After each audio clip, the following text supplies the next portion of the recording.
Greetings. My name is Anthea Pereira. I shall now start with task 1, a poem, Daffodils by William Wordsworth.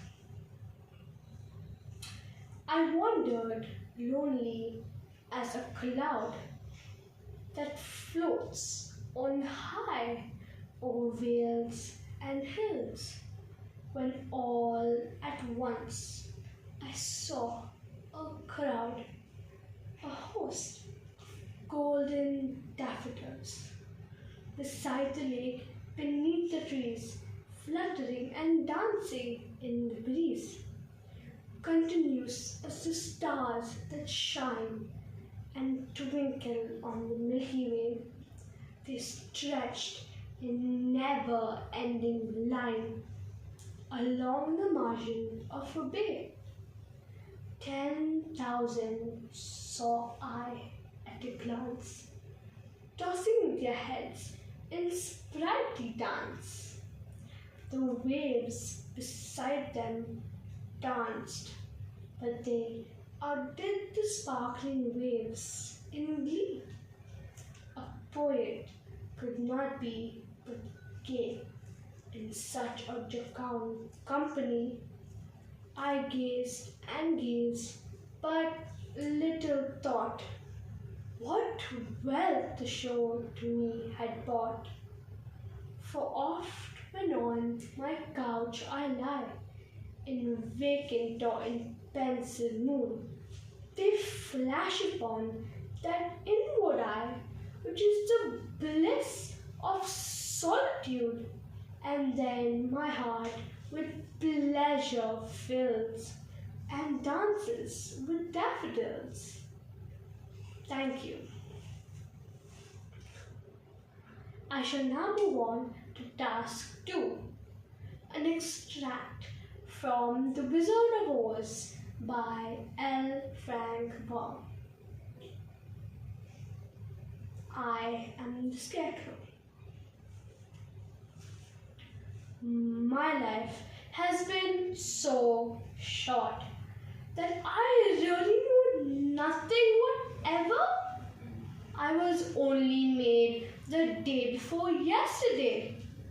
Luckily, when the farmer made my head, one of the first things he did was to paint my ears so that I heard what was going on. There was another munchkin with him, and one of the first thing I heard was the farmer saying, "How do you like those ears?" "They aren't straight," said the other munchkin. "Never mind," said the farmer. "Yours is yours. Now I'll make the eyes."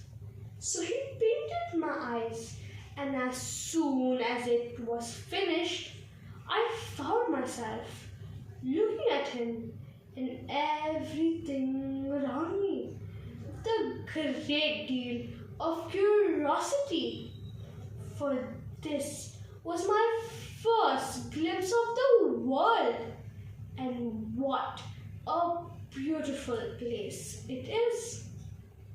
He then made my nose and mouth. I didn't speak because I didn't know then what a mouth was for. I had the fun of watching them make my body, and when at last they fastened on my head, I felt very proud, for I thought I was just as good a creature as anyone. But then they put me in a field to scare the crows and left me all alone. Many crows and other birds flew into the cornfield, and as soon as they saw me, flew away again. I felt very important, if a little lonely. Then this old crow came. He didn't seem scared at all. He perched on my shoulder and said, "That farmer's a fool, trying to fool me with a poor thing like you." He then hopped down at my feet and ate all the corn. All his friends came to eat the corn too. I felt very sad because it showed I wasn't such a good scarecrow after all. But the old crow comforted me and said, "If you had brains in your head, you'd be as good a creature as any one of them. For brains is what counts, whether you're a crow or a man." And that's why I'd like to go to the Emerald City, so the great O's will give me some brains. Thank you. I shall now move on to task 3, the first inaugural speech by Franklin D. Roosevelt. So first of all, let me assert my firm belief that the only thing we have to fear is fear itself. Nameless, unreasoning, unjustified terror that paralyzes needed efforts to convert retreat into advance. In every dark hour of our national life, a leadership of frankness and vigor has met with that understanding and support of the people themselves, which is essential for victory. And I am convinced that you will again give that same support to leadership during these critical days. More important, a host of unemployed citizens face the grim problem of existence and an equally great toil with little return. Only a foolish optimist can deny the dark realities of the moment. Our greatest primary task is to put people to work. This is no unsolvable problem if we face it wisely and courageously. There are many ways in which it can be helped, but it can never be helped merely by talking about it. We must act and act quickly. I am prepared under my constitutional duty to recommend the measures that a stricken nation in the midst of a stricken world may require. These measures or such other measures as the Congress may build out of its experience and wisdom, I shall seek within my constitutional authority to bring to speedy adoption.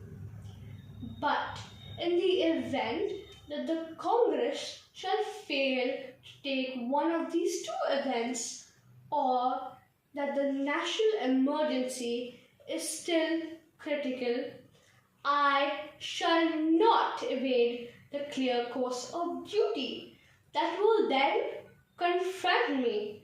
I shall ask the Congress for the one remaining instrument to meet the crisis: broad executive power to wage a war against the emergency, as great a power that would be given to me if we were in fact invaded by a foreign foe. Thank you.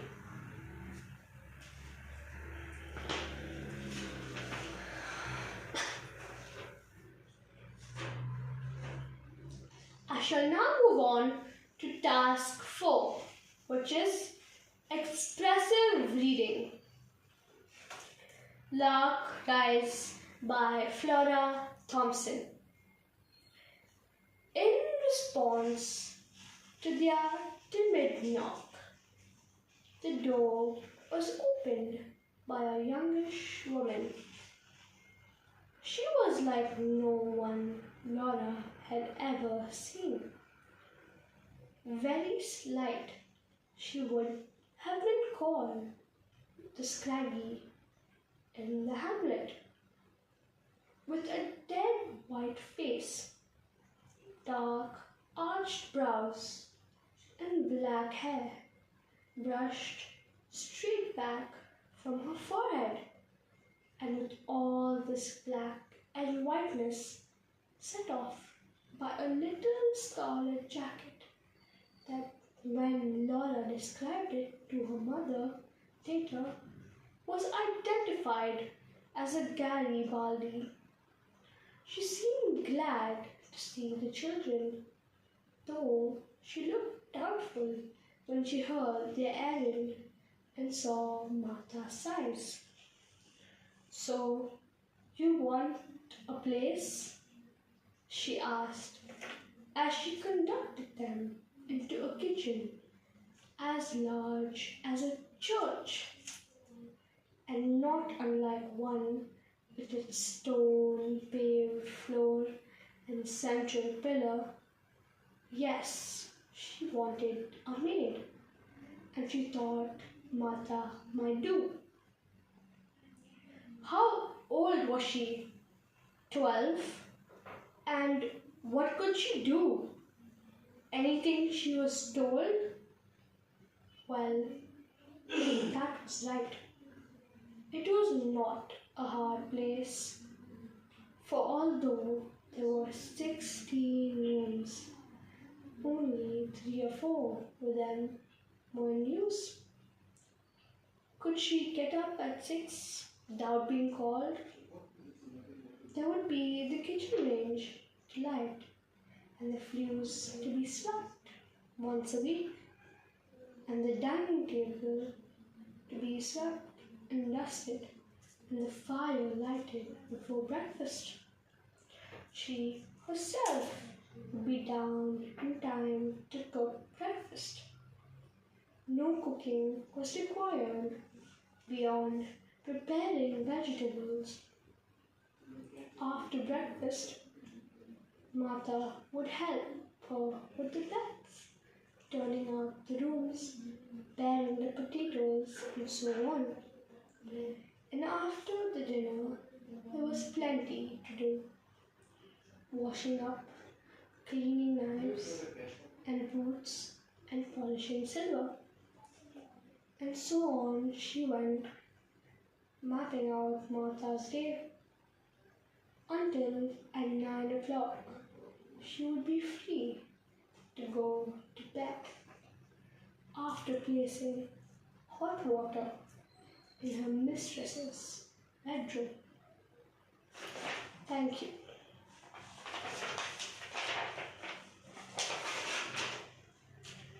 I shall now move on to task 5, which is reflection. Question 1.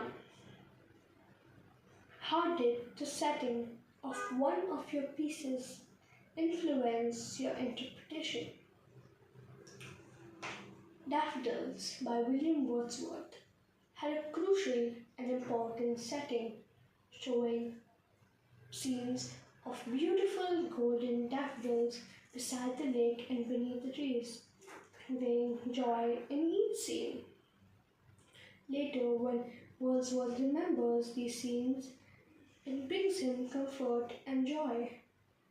By the poem, we understand how a poem can change a poet's loneliness into happiness and joy.